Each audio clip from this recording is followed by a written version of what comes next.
Welcome to another installment of Behind the Comic Strip Curtain. In this episode we look at the recollections of famed illustrator Wally Wood, with respect to his experiences at Marvel during the 1960s.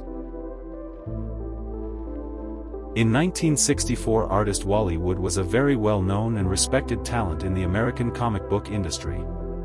Amongst his many notable achievements were his contributions to EC Comics during the 1950s, as well as his work on the best-selling Mad magazine.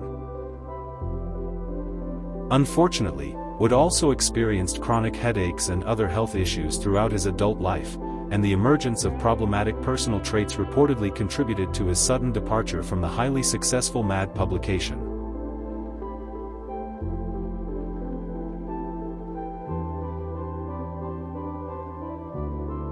Whether the circumstances of his departure were common knowledge in the industry is unknown. Regardless, Wood quickly found opportunities at Marvel Comics, which was enjoying success with titles such as Amazing Spider-Man and The Fantastic Four. Wood was soon offered an ongoing assignment on Marvel's relatively new Daredevil series, working with editor-writer Stan Lee. Lee was quick to capitalize on Wood's reputation.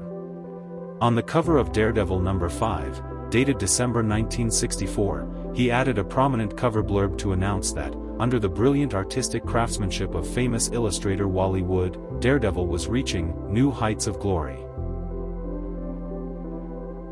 Within a few issues, Wood had made numerous important conceptual contributions to the character, including the iconic red redesign of Daredevil's costume in issue number 7. It was also in his run that Daredevil acquired various new gadgets that were incorporated in his Billy Club, though these would apparently prove less popular and later disappear from the strip. The artwork for his first 4 issues of Daredevil was credited solely to Wood, but this would change as of Daredevil number 9, August 1965. At this point he began receiving credited assistance from penciler Bob Powell, with layouts and finished art still being attributed to Wood. With respect to other events taking place behind the scenes, Wally Wood's run on Daredevil is perhaps best known for the dissatisfaction he later expressed in relation to his experience with Stan Lee's Marvel method, something that was closely tied to the level of remuneration that Marvel was able to offer. At the time of Wood's arrival at Marvel, the storylines, at least in the case of Stan Lee, were ostensibly developed during discussions between the writer and artist.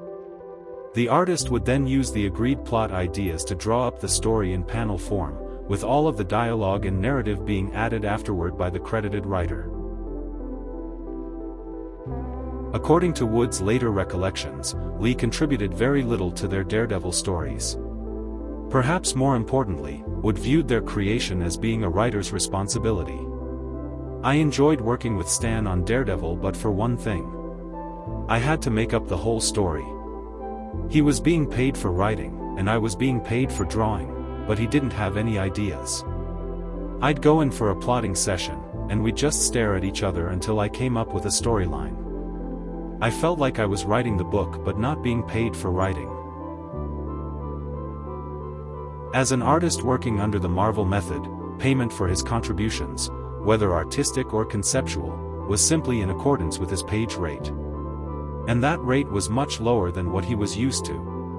Marvel did reportedly give him a higher page rate than normal, but, according to Dan Adkins, who worked as one of Wood's assistants, it didn't come close to what the wildly successful Mad magazine had been able to offer.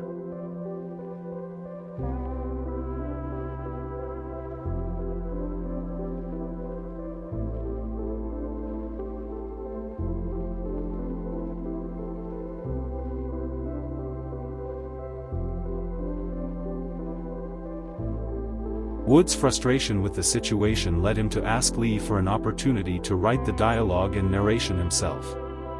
"I persuaded him to let me write one by myself since I was doing 99% of the writing already."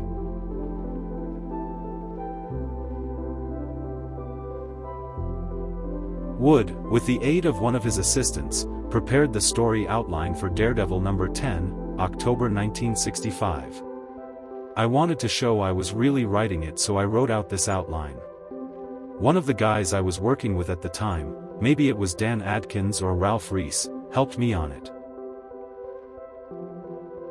Wood, in his first official writing assignment for Marvel, opted to make Daredevil number 10 the initial chapter of a two-part storyline, the first to appear in the Daredevil run. This meant that he left various narrative threads unresolved. In particular, the identity of the primary antagonist, the Organizer, was set up as a mystery, with clues planted for astute readers. After adding his dialogue, the completed pages were forwarded to Lee for editing. But Lee was reportedly unhappy with Wood's writing style. "I wrote it, handed it in, and he said it was hopeless. He said he'd have to rewrite it all and write the next issue himself." With any subsequent writing role now seemingly off the table, Wood made the bold move of telling Lee that he was not willing to help with the next issue's story unless he received more pay for his contributions. But this gambit would prove unsuccessful. "I said I couldn't contribute to the storyline unless I got paid something for writing, and Stan said he'd look into it, but after that he only had inking for me." Bob Powell was suddenly penciling Daredevil. Lee didn't have the authority to grant pay increases himself, and it's unclear what discussions he may have had with those who did. In any event, Lee would now be working directly with artist Bob Powell, who had already assisted on the strip, instead of Wood. An amended caption to the final panel of Daredevil number 10 told readers that Wood had got the writing out of his system, leaving the story for Lee to finish. Lee and Bob Powell then concluded the tale of the Organizer in Daredevil number 11, with inks by Wood.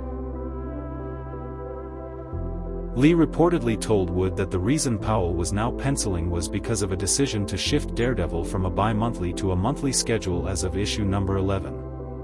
This effectively doubled the artistic workload, and Lee told Wood that he didn't think he could handle both layouts and inking under those conditions. Wood, on the other hand, believed the change was related to his request for more money. "I guess Stan Lee couldn't stand having me do the whole thing. I do remember that was his way of dealing with me asking for writing money if I was penciling. He had me ink other guys who didn't want to share the writing money. He said it was because the book was going monthly and he didn't think I could pencil and ink both, but I think it was just because I wasn't going to write the book for nothing. Actually, I wouldn't have minded if their page rate for pencils hadn't been so awful." Wood also became upset when he saw the published issue of Daredevil number 10. This was the issue that Lee had stated would need to be completely rewritten. However, after seeing Lee's changes to his script, Wood claimed the rewrite was extremely minimal. "Remember that issue of Daredevil I wrote? Stan said it was hopeless and that he'd have to rewrite the whole thing. Then I saw it when it came out and he'd changed 5 words, less than an editor usually changes. I think that was the last straw." The 11th issue of Daredevil would be Wood's last, with artist John Romita commencing as of issue number 12. Despite the tensions of the period, Wood's work continued to command a notable degree of respect, as evidenced by the cover of Avengers number 20, September 1965, which once again prominently acknowledged his contributions. But within months he had departed Marvel, having received a better offer to work for the ill-fated Tower Comics.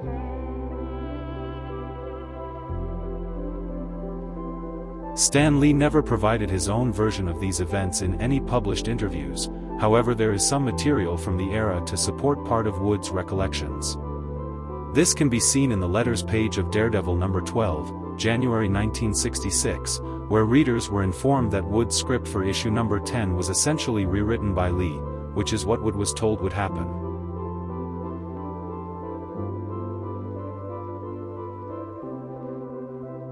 However, Wood also claimed that only a very small fraction of his original script, 5 words, was changed.